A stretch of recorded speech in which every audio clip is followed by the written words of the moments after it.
Imagine que você tenha morado muito tempo sozinho, num pequeno apartamento, e porque você sempre morou sozinho, você adquiriu práticas que têm a ver com a tua comodidade, com o teu prazer, facilidade na hora de organizar a vida.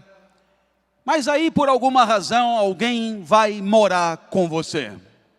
Você vai compartilhar aquele mesmo espaço com alguém. E rapidamente você percebe que algumas coisas que você fazia, você pode continuar fazendo, elas não atrapalham em nada a tua convivência. Mas outras coisas, se você continuar fazendo, você vai entristecer aquele que convive com você. Como partimos da premissa de que toda convivência tem que dar chance igual de felicidade àqueles que convivem, você não poderá mais fazer exatamente como você fazia quando morava sozinho. Chamamos de ética a diferença entre o que você faria se tivesse sozinho no mundo e o que você faz porque tem alguém do seu lado que tem tanto direito de uma convivência feliz quanto você. Pois muito bem, eu imagino que você perceba, não é uma tabela pronta que aquelas duas pessoas vão ler, mas é uma interação permanente, identificando o que querem para aquela convivência e o que não é possível aceitar ali dentro. Aqueles dois poderão precisar de sossego, de repouso e de silêncio, que passa a ser para eles o maior valor de convivência. Mas aqueles dois podem precisar de divertimento, de agito e de intensidade, e passa a ser esse também o maior valor para a convivência. Caberão a eles identificar o que é fundamental para eles. A ética é a identificação dos valores fundamentais para que aqueles dois possam ter chances iguais de felicidade e possam viver de maneira feliz naquela convivência daquele espaço.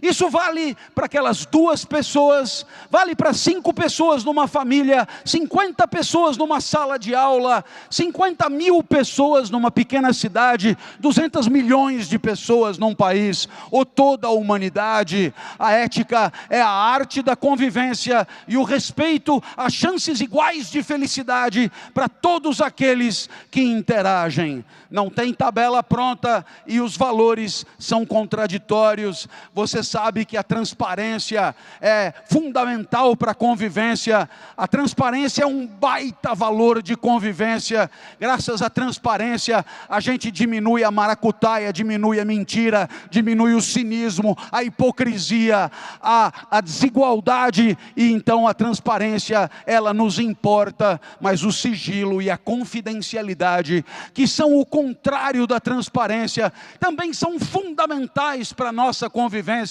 Sem a confidencialidade, o sacerdote não confessa, o contador não contabiliza, o auditor não audita, o professor não aplica a prova, o concurso público não se realiza, o psicanalista não analisa, o juiz não julga. Então perceba, se a transparência é fundamental, o sigilo, que é o seu contrário, também é. A ética é a identificação naquele espaço que é o nosso de interação, daquilo que mais importa para nós. Por isso, é muito mais do que uma tabela pronta que divide respeitadores e não respeitadores.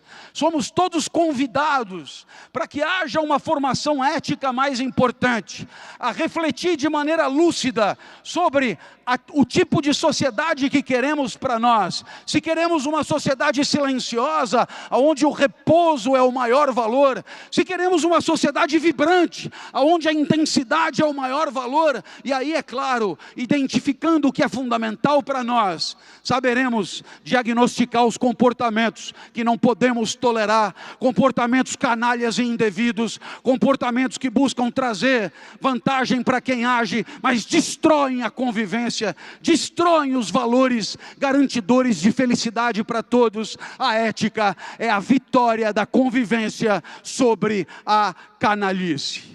Mas como teremos que pensar, como teremos que identificar o que mais conta para nós, é claro que haverá angústia, haverá dúvida sobre o que é mais valioso, o que é mais importante, e portanto, toda a vida ética é inseparável do medo do arrependimento, do medo de não ter pensado direito, do medo de não ter contribuído para a construção da sociedade mais justa. A angústia nos acompanhará. Quanto maior for a lucidez que tivermos, mais perceberemos o quanto é difícil saber o que queremos para nós. Aí eu estava falando isso lá na minha aulinha, nunca dei aula para um auditório tão grande, mas lá na universidade os auditórios eram grandes, e uma jovem levantou a mão, uma jovem de capital estético elevadíssimo, topografia reluzente, uma jovem incrível. Ela levantou a mão e falou: nossa, professor, obrigado pelo conceito de angústia.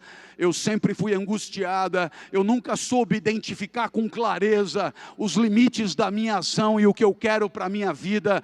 Eu sempre tive dúvidas, então, obrigado. Eu aprendi hoje que eu sou super angustiada, e agora eu sei até a palavra que o meu sentimento sempre me acompanhou. Aí eu peguei e falei: nossa, uma jovem tão linda, aqui na universidade tinha tudo para ter uma visão mais ingênua da vida. Você não quer me dar um exemplo da tua angústia? Aí ela falou: professor, o meu namorado estuda aqui na frente, eu faço jornalismo, ele estuda na Poli, ele faz mecatrônica. O senhor pode imaginar o tipinho, mas eu gosto dele. Nossa, a gente namora faz tempo, professor, e agora em junho tem Corpus Christi, a semana do saco cheio. Nós da comunicação fazemos o JUCA, Jogos Universitários de Comunicação. Esse ano foi em Guaxupé, e eu falei para o meu namorado: vem comigo, vamos brincar, vamos divertir, vamos aproveitar que não tem aula. Ele não pôde ir, professor, disse que estava terminando um robô. Ela falou, faltavam só 2 antenas assim para o robô ficar pronto. Vai você, ele falou. Professor, quando eu cheguei em Guaxupé, percebi que o esporte era um pretexto muito sem vergonha daquele encontro. Não diga o que as pessoas estavam fazendo, sacanagem, professor. Mas o que é, moça, sacanagem? Ela falou: sexo, professor. Nossa, lamentei muito nunca ter sido convidado para esse tal de Juca, deve ser um espetáculo. E aí então ela falou: professor, assim que eu desci do ônibus, um rapaz de sunga, só de sunga, musculatura saliente, muito diferente do meu mirrado mecatrônico, não perguntou nem meu nome, já me propôs na lata uma cópula furtiva, uma bimbada mágica, garantia desaparecer magicamente após o coito. E foi aí que eu lembrei do senhor. Peguei e falei: não entendi aonde é que eu entrei na história. Ela falou: professor, é o seguinte, não é o senhor que fala que os valores são contraditórios, são complexos, a ética é a identificação do mais fundamental para nós, a incerteza paira e a gente angustia. Sou eu que falo. Então, professor, na hora de decidir dar ou não dar, lembrei do senhor. Nossa, o que queremos para nós? A moça tem razão, dar ou não dar é um problema absolutamente relevante para nós. Eu estive dando uma palestra para a maior empresa de tecnologia do mundo, e o primeiro valor do banner era o divertimento. Era nos Estados Unidos, e o primeiro valor estava escrito lá: to have fun, divertimento. Significa, ali é preciso se divertir. Quem não se diverte ali atrapalha a convivência. Quem não se diverte ali atrapalha a obtenção daquilo que todo mundo está querendo buscar ali. Divertir é fundamental. Se essa moça fosse tomar a decisão dela entre dar e não dar pelo banner da empresa de tecnologia, ela já estaria dando atrás de uma moita para um marombado de sunga. Porém, como eu disse, A ética é sempre um cobertor curto, os valores são contraditórios. Então, cobertor curto porque aquecer a canela importante, é valor. Aquecer o ouvido é importante, é valor. Mas o cobertor é curto e teremos que ver que valor vale mais entre a canela quente e o ouvido quente. Assim também, o divertimento é valor, mas não é o único valor a pautar as nossas vidas. E eu queria falar de um valor que para mim é particularmente ausente na nossa sociedade, que é a fidelidade. Se você sair na rua e perguntar para as pessoas o que é fidelidade, elas dirão fidelidade ao namorado, fidelidade ao amigo, fidelidade à empresa, mas para nós, fidelidade é sempre a si mesmo. Fidelidade é sempre a si mesmo. É uma coerência entre a tua prática de agora, a tua decisão de agora e os discursos de ontem, as promessas de ontem, os acertos, os entendimentos de ontem. A fidelidade é um alinhamento entre o que você prometeu ontem e o que você decide fazer hoje. A fidelidade, portanto, costura a imediatidade do presente com as promessas do passado. Por isso a fidelidade confere integridade à tua trajetória. Integridade mesmo, de integral, de íntegro. Você respeita o próprio passado, respeitando as tuas propostas, as tuas sugestões, as cláusulas morais que você afirma respeitar. E aí então, sendo assim a fidelidade, você poderia levantar a mão e perguntar, professor, por que alguém agiria de maneira infiel? Por que alguém desmentiria o próprio passado? É simples, entre o momento que você propôs e o momento que você age, acontecem coisas. E se você se meter a respeitar o que você prometeu, você poderá perder.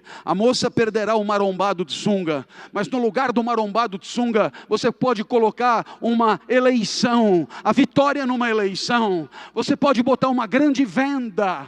E é muito difícil abrir mão, é muito difícil respeitar o que você prometeu, porque surgiram coisas novas que tornam o respeito ao prometido uma perda, a perda de um ganho, de um lucro, de uma vantagem, de uma vitória parlamentar. Então é muito difícil às vezes você respeitar aquilo que você mesmo prometeu. Nesse momento você levanta a mão e diz, professor, por que algum idiota respeitaria o que prometeu, abrindo mão de tantas coisas tão fundamentais? Então, vai aqui o meu comentário. É que quando você fez as tuas promessas, tinha alguém te ouvindo, sabe?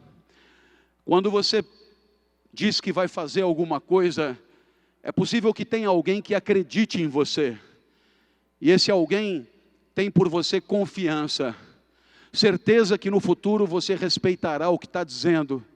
E porque você prometeu e essa pessoa confia em você, essa pessoa, ela construiu agendas, criou expectativas, fez investimentos, mudou trajetórias de vida, criou sonhos, tudo em função da tua promessa e da confiança que ela tinha em que você seria fiel ao que estava prometendo. Assim, se você resolver mudar de ideia para poder levar uma vantagem, você deixará essas pessoas no limbo, você deixará essas pessoas a ver navios, você levará essas pessoas à desconfiança, e o que é pior, não só desconfiar de você, mas passarão a desconfiar de todos, passarão a desconfiar de toda a sociedade, passarão a acreditar que na verdade não vale a pena admitir que alguém possa ser fiel, e aí então haverá uma espécie de desconfiança generalizada, onde a palavra de ninguém vale nada. E é mais ou menos esse tipo de sociedade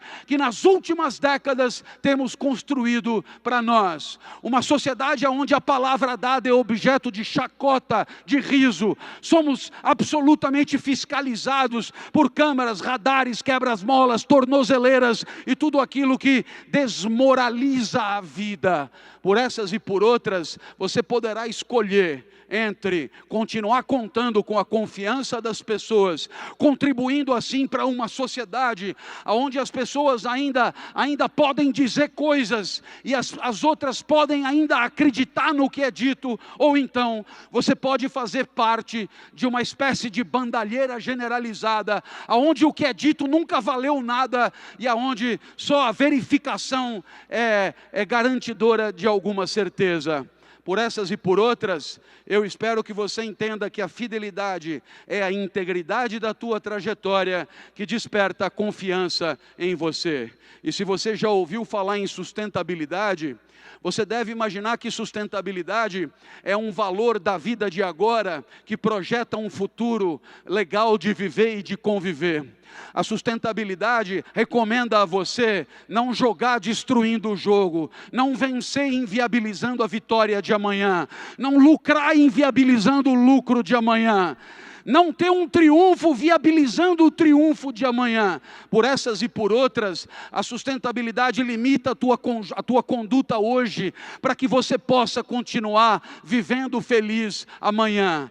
A sustentabilidade, que é um respeito ao futuro, depende da fidelidade ao passado, depende da fidelidade e da confiança que a fidelidade pode trazer, quando você abre mão de ganhos e vantagens, para não deixar ninguém na mão, para que possam continuar acreditando, para que possa continuar valendo a pena interagir, ouvindo as pessoas e levando a sério o que elas dizem.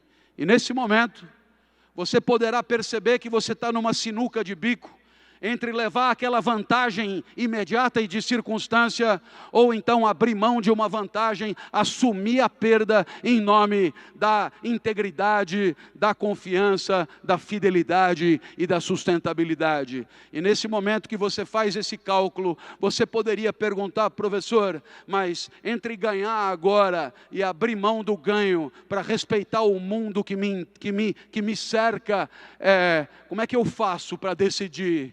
Então, vai aqui a última resposta da minha fala. O que queremos com a ética é a possibilidade de uma vida feliz para todos. O que queremos com a ética é que todos aqui tenhamos a mesma chance de um pouco de felicidade na hora de interagir. Portanto, você faça os seus cálculos. E se eu vim até aqui, a única meta era proporcionar a você o que de melhor uma pessoa pode proporcionar a outra pessoa, um mísero segundo de vida que queiramos compartilhar de novo, um mísero segundo de vida feliz. Se fizermos todos isso, construiremos uma sociedade mais justa, mais fraterna e mais digna de deixar para os nossos filhos. Muitíssimo obrigado e até a próxima, se Deus quiser. Obrigado. Obrigado.